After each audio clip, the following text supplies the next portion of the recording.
What's happening, everybody? Rod J back again to take a look at another beer. Thanks for swinging by to check out another video. We're going to take a look at one from 10 Barrel Brewing. I have not had them before, heard about them for a while, and definitely wanted to try them. They're out of Bend, Oregon. Obviously, many people know them now because they were purchased pretty much by AB and Bev.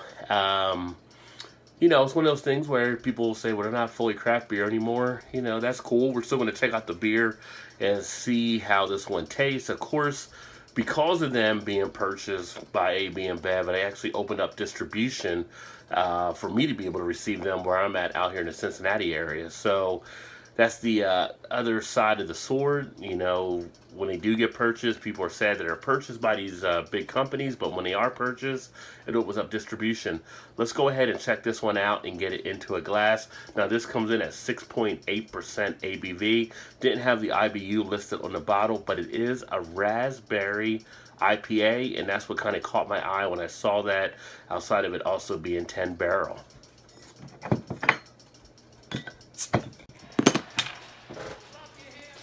Now, I'm trying to think if I've had a raspberry IPA before. I don't think I have, so this is going to be kind of interesting in itself. There we go. Get it right in the glass. And first thing notice, you know, you do have that nice orange color you expect with IPAs. And you can see right in there on the glass or in the camera that it is fermented in the bottle. You do have some of the particles floating around there, so you see some of that action taking place.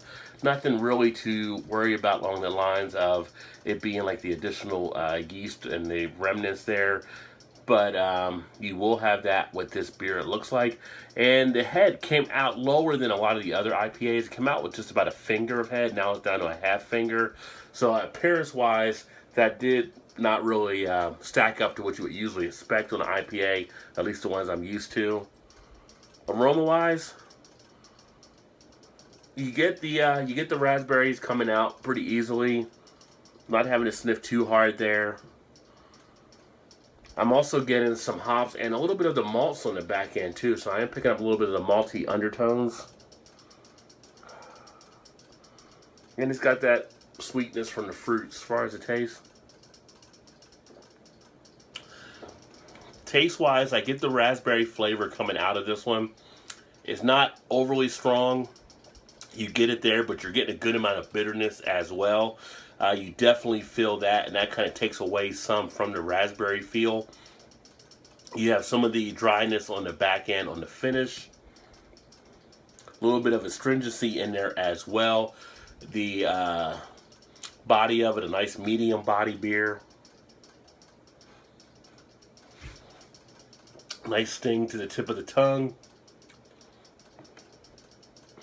Does get off the tongue as well, but I do feel it into the cheek area with some of the flavors. The duration and the time of having that raspberry flavor there is pretty decent. It's not too bad. It is hanging out there for a little bit. There's nothing overly really standing out about this beer though. Like I said, it's the raspberry, and the taste is minor as well. You have more of it in the aroma than when you actually have the taste of the beer. And again, it's being taken away some with that bitterness. Carbonation seems to sit pretty much fine here. Not overly carbonated in any way. Not feeling a huge urge to burp or anything like that. But I expected to have it a little bit more crafted for what it was going to be as a raspberry IPA. So it is disappointing on the raspberry in that regard. As far as the IPA qualities, you can say they're definitely there. You're definitely getting that on the palate. You're getting some of that in the flavor. Not really getting as much of any other citrus action.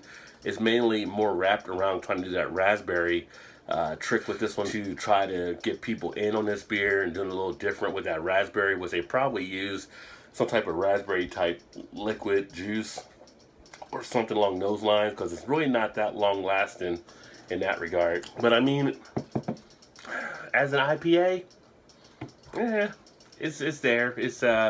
It's pretty much your average type IPA. If you've had this one before, let me know what you think. Put some comments in the comment section. It's not one that I would probably hunt down.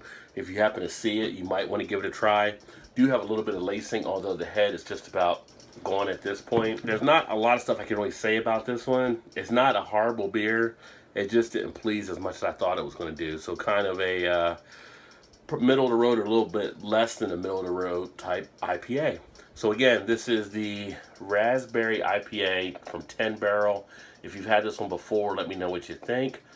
And I appreciate you swinging by. Remember to like, comment, share, subscribe, all that good stuff. And make sure you check out the other sites listed here on the screen as I close out the video, in case you want to hook up with me on Untapped or on the blog, or some of the other things like Instagram or Facebook. Look forward to catching you next time. Keep drinking good craft beers.